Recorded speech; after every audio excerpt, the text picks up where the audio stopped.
하나님의 은혜 이런 제목으로 함께 은혜 나눕니다. 조선시대 11대 왕인 중종 때에 있었던 일입니다. 이참판의 집에서 종으로 일하는 그 아이가 있었는데 이 이참판이 보니까 그 아이가 매우 총명해 보였습니다. 그래서 글을 가르쳤더니 글을 얼마나 잘 배우는지 놀랄 정도였습니다. 그래서 이참판이 중대 결심을 했어요. 이 아이의 노예 문서를 불태워버리고 그리고 종에서 해방을 시켜주었습니다.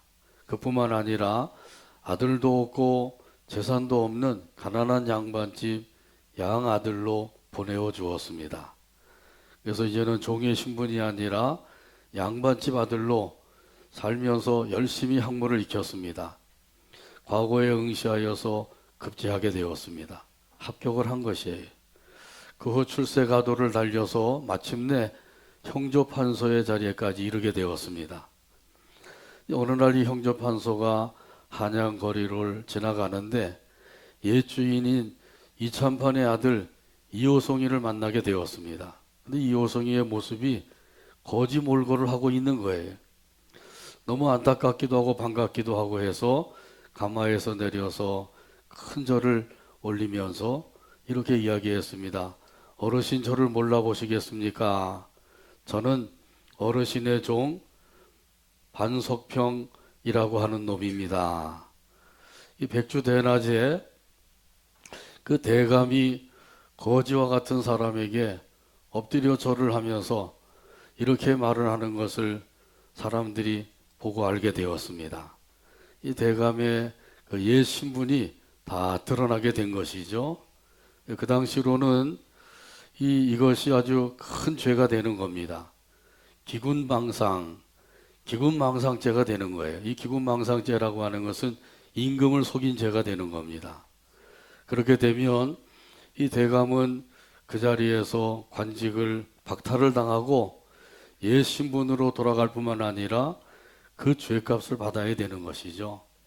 그런데 이 사실을 임금님이 알고 그동안에 청백리로서 그 관직을 잘 감당한 이 형조판서에게 특별한 배려를 해 주었습니다.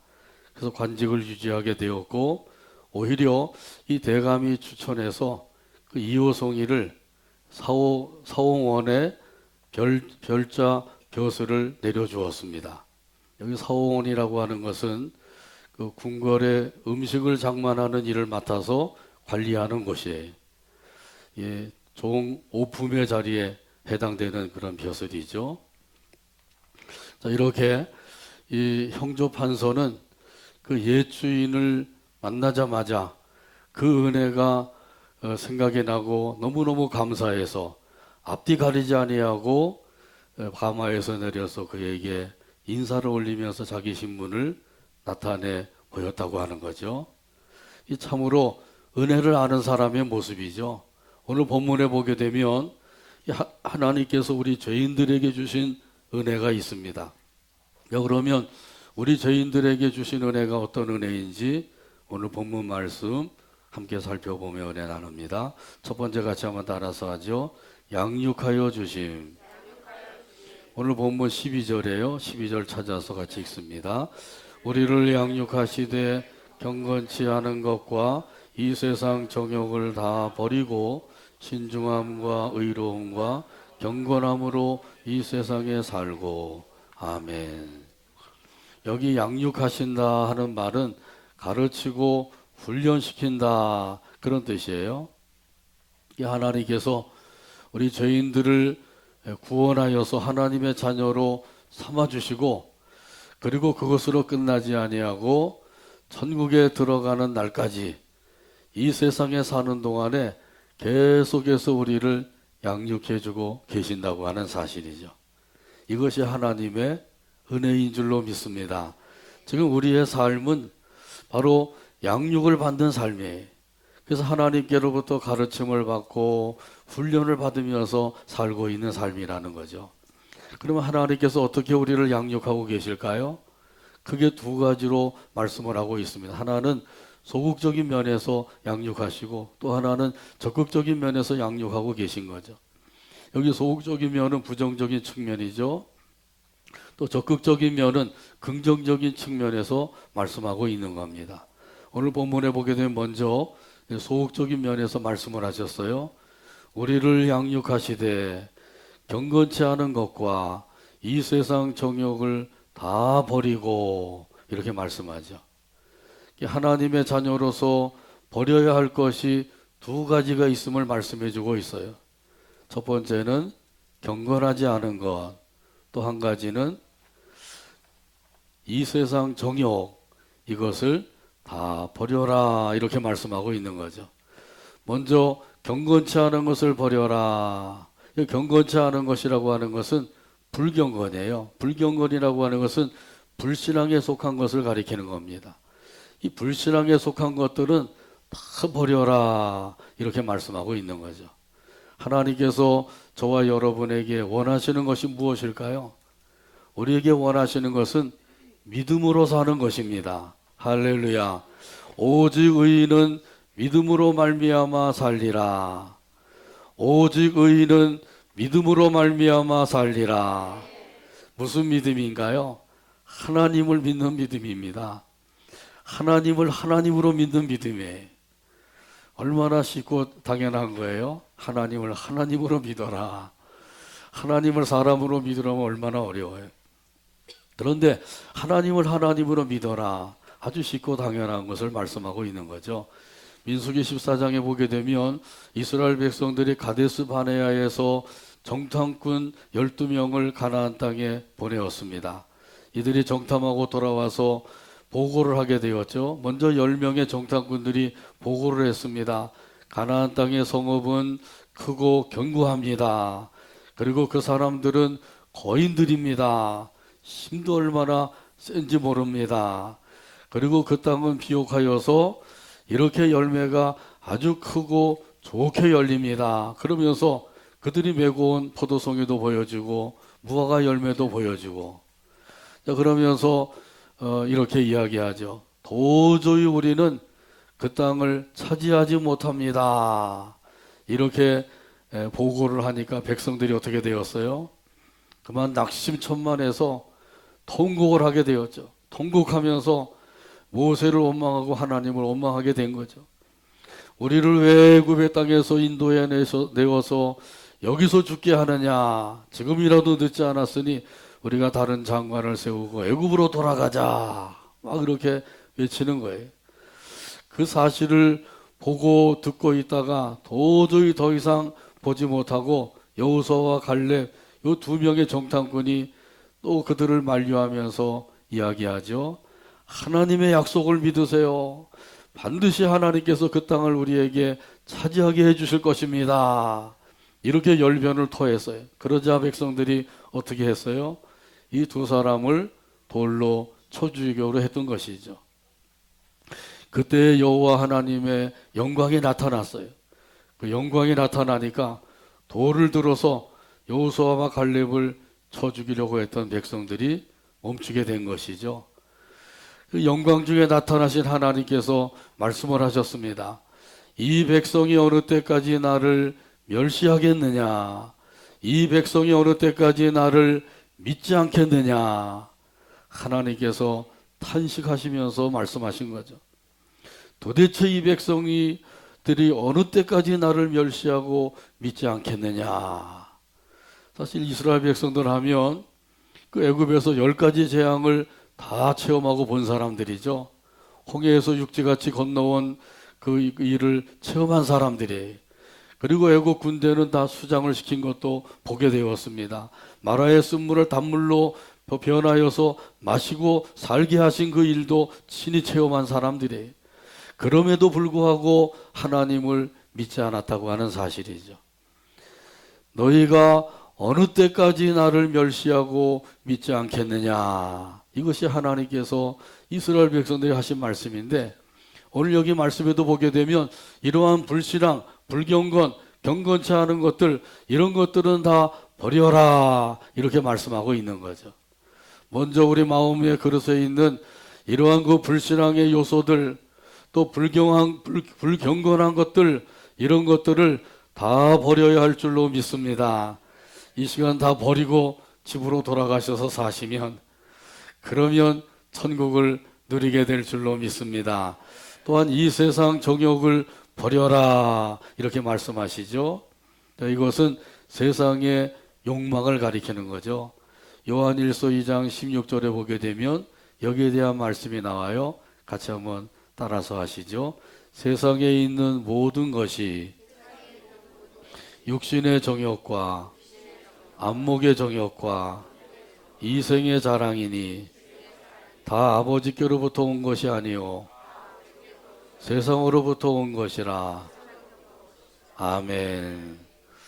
이런 육신의 정욕, 안목의 정욕, 이생의 자랑들은 이건 다 하나님께로부터 온 것이 아니라 세상으로부터 온 것이다. 그러니 이러한 세상 욕망은 다 버려라, 이렇게 말씀하고 있는 거죠. 여기 두 가지를 버리라 그랬죠. 경건치 않은 것, 또 세상 정욕, 이 두 가지는 다 영적인 쓰레기와 같은 것이죠. 우리 마음의 그릇에 담아두면 그것이 썩고 냄새나고 벌레가 생기고 이렇게 해서 괴롭히고 힘들게 살 수밖에 없는 거죠. 근데 이 두 가지는 쓰레기와 같은 것이기 때문에 빨리 버릴수록 유익한 것이죠. 쓰레기를 오래 두면 안 되겠죠. 이것은 빨리 버려야 돼. 그래서 하나님께서 먼저 마음의 그릇에 있는 이 두 가지 쓰레기와 같은 이 경건치 않은 것과 세상 정욕은 다 버려라. 이걸 버려야만 마음의 그릇이 깨끗해질 수가 있기 때문이죠. 하나님께서는 이렇게 깨끗한 그릇에다가 은혜와 복을 풍성히 부어주시는 줄로 믿습니다. 이 그릇을 비워야만 하나님의 은혜와 복을 받을 수가 있는 것이에요. 그릇을 비우지 않냐고 더러운 상태에서는 하나님의 은혜와 복을 받을 수 없기 때문이죠. 하나님께서는 지금도 저와 여러분을 사랑하시기 때문에 하나님의 은혜와 복을 받아서 그것을 누리며 살아가기를 원하시고 계십니다. 우리 하나님께서 또한 우리를 양육하시는데 적극적인 면에서, 긍정적인 면에서 주시는 말씀이 있죠. 세 가지가 있어요. 신중함, 의로움, 경건함이죠.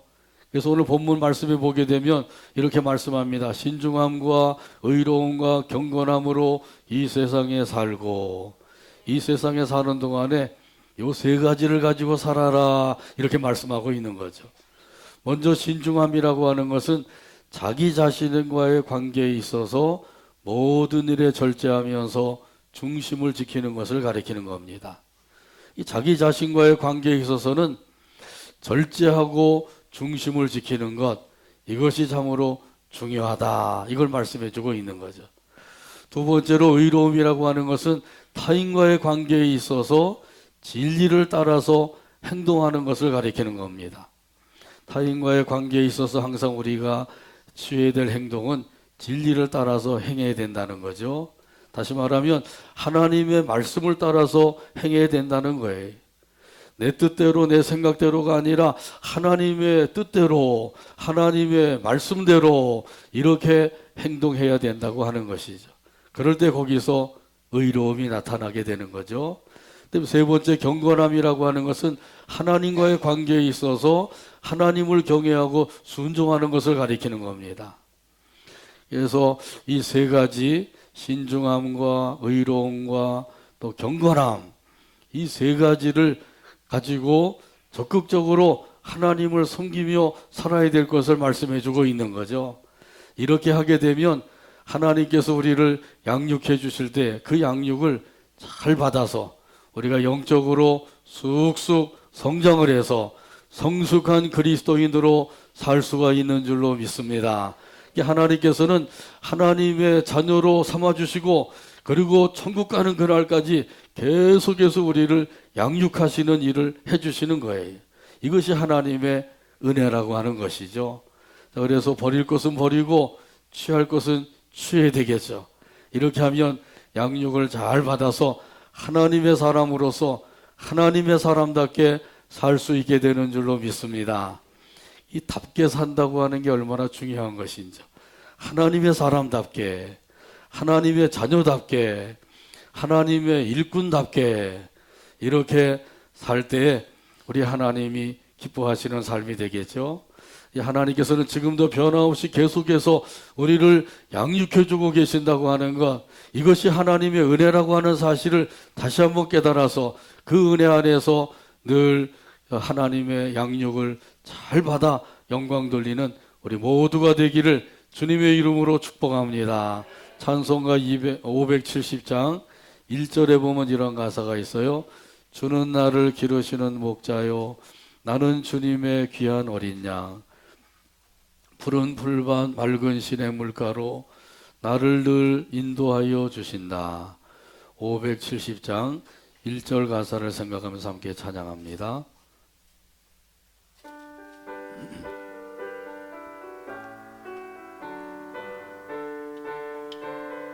주는 나를 기르시는 목자요, 주는 나를 기르시는 목자요, 나는 주님의 귀한 어린 양. 나는 주님의 귀한 어린 양. 푸른 풀밭 맑은 시냇물가로 푸른 풀밭 맑은 나를 늘 인도하여 나를 주신다.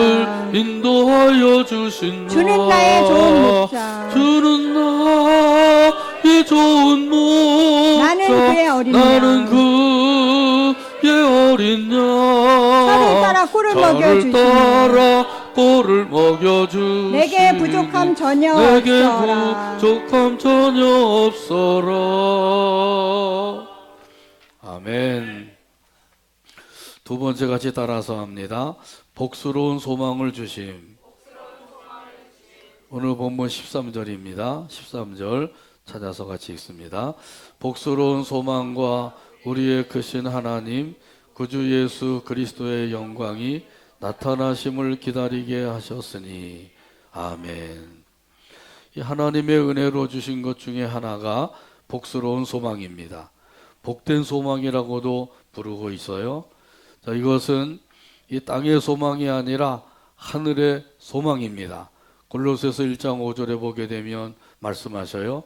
너희를 위하여 하늘에 쌓아둔 소망으로 말미암음이니 곧 너희가 전에 복음 진리의 말씀을 들음이라. 이렇게 말씀하셔요. 여기 보면 하늘에 쌓아둔 소망이 있음을 말씀해 주죠.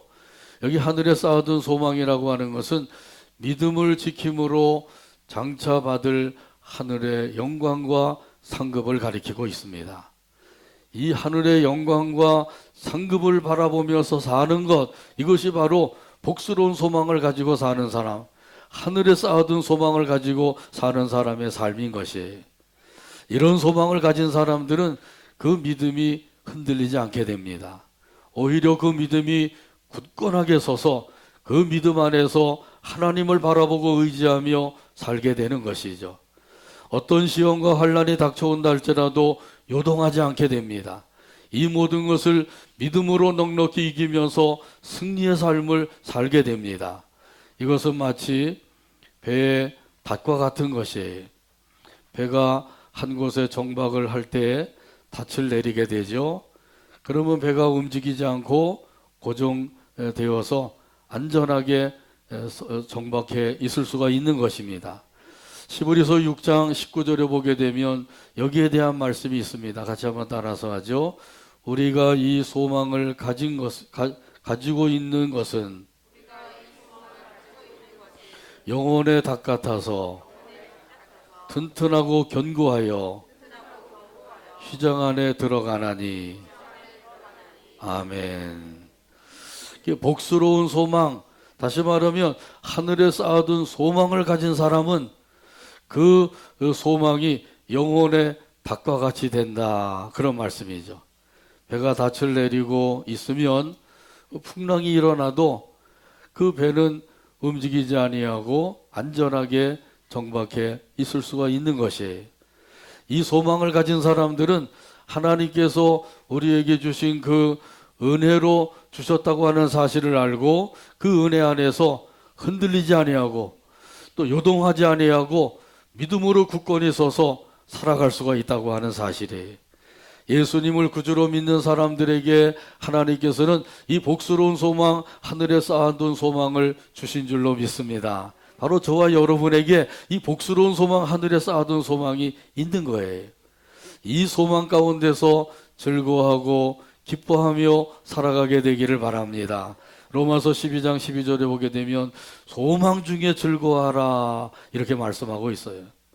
소망 중에 즐거워하라, 소망 중에 기뻐하라 이렇게 말씀하고 있는 거죠.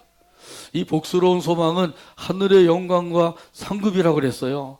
이 하늘의 영광을 바라보고 하늘의 상급을 바라보게 되면 이 땅에 사는 삶이 조금 힘들고 어렵다 할지라도, 시험과 환난이 닥쳐온다 할지라도 그 영광과 상급을 바라보는 사람은 그 가운데서 즐거워하고 기뻐하며 살게 되는 것이죠. 이 하나님께서 저와 여러분에게 주신 이 복스러운 소망, 하늘에 쌓아둔 소망을 가지고 항상 하늘의 영광을 바라보시고 하늘의 상급을 바라보면서 살아가게 되기를 주님의 이름으로 축복합니다. 이렇게 이 하늘의 영광, 하늘의 상급은 언제 우리가 받게 될까요?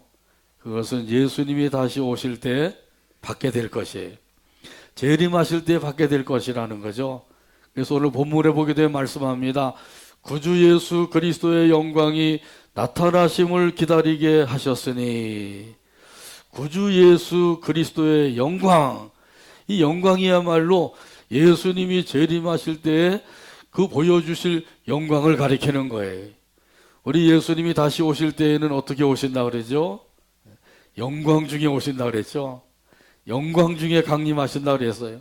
그래서 마태복음 24장에 보게 되면 큰 환란이 지난 후에 해가 어두워지고 달도 빛을 잃고 별들도 다 땅에 떨어져 버린다 그러죠. 그리고 인자의 징조가 하늘에 나타나 보이게 될 것이라 그랬어요. 그때 인자이신 예수님께서 구름을 타고 오신다고 말씀하시죠. 모든 사람들이 그 능력과 큰 영광으로 오시는 예수님을 보게 될 것이라 그랬어요. 세상 모든 사람들이 다 보고 알고 있는 가운데서 예수님이 재림하시는 거예요. 이 사실만 우리가 분명히 알고 믿고 있어도 이단들에게 속아 넘어가지 않게 되죠. 어느 날 갑자기 나타나서 내가 재림주다, 이런 사람들은 다 가짜인 거죠. 내가 알지 못하는 가운데 왔으면 그건 다 가짜인 거예요. 내가 아는 가운데 와야 돼. 그것도 그냥 오는 게 아니라 몰래 와가지고 갑자기 나타나는 게 아니라 영광 중에 오셔야 된단 말이죠. 그러니까 이렇게 영광 중에 오시지 않고 내가 모르는 사이에 온 사람들, 그건 다 가짜인 거죠. 적그리스도, 거짓 선지자가 되는 거예요. 자, 그러니까 이 사실 한 가지만 알아도 우리가 이러한 거짓 선지자들, 적그리스도에게 속아 넘어가지 않게 된단 말이죠. 또 이렇게 예수님이 영광 중에 오실 때 예수 믿지 않는 사람들은 어떻게 되죠? 이런 사람들은 다 통곡을 한다 그랬어요. 왜 통곡을 하게 되나요? 그들이 받을 심판을 확실하게 알기 때문이에요. 그리고 예수님이 재림하실 때 천사들을 보내어서 예수 믿는 사람들을 세계 만국에서 다 불러 모으신다 그랬어요. 불러 모아서 어떻게 하실까요? 어린 양의 혼인잔치에 참여하게 해주시는 줄로 믿습니다. 그래서 믿지 않는 사람들은 심판을 받아서 그 심판 때문에 통곡을 하게 되고, 믿는 사람들은 어린 양의 혼인잔치에 들어가니까 그거보다 더 기쁘고 즐거운 일이 없는 거예요. 그래서 요한계시록 19장에 보게 되면 그때의 그 영광을 할렐루야로 찬양을 하죠. 요한복음 19장에 보게 되면 할렐루야가 무려 4번이나 터져 나와요. 신약 성경에 할렐루야라는 말이 거기밖에 안 나오는데 19장에 무려 4번이나 나오게 되죠. 그때의 그 영광은 뭐 이루 말할 수가 없는 거예요. 그 영광은 세상의 모든 영광을 다 한대로 합쳐놓는다 할지라도 그것과 비교할 수 없는 큰 영광이라고 하는 사실이죠. 올림픽에서의 금메달의 영광 대단한 거죠. 그래서 그 금메달의 영광을 차지하는 사람들은 너무 감격스러워서 막 눈물을 흘리죠. 그런데 그 영광보다도 100배, 1000배, 10,000배 그 이상으로 더 큰 영광이 바로 하늘의 영광인 줄로 믿습니다. 이 영광을 하나님께서 저와 여러분에게 주실 거예요. 그것을 우리가 소망 중에 바라보며 사는 거죠. 이렇게 복스러운 소망, 하늘에 쌓아둔 소망을 가지고 하늘의 영광, 하늘의 상급을 바라보고 사는 사람들은 항상 찬송하며 살게 되는 줄로 믿습니다. 하나님의 나팔 소리 천지진동할 때 예수 영광 중에 구름 타시고 천사들을 세계만국 모든 곳에 보내어 구원받은 성도들을 모으리. 나팔 불 때 나의 이름, 나팔 불 때 나의 이름, 나팔 불 때 나의 이름, 부를 때의 잔치 참여하겠네. 할렐루야, 할렐루야.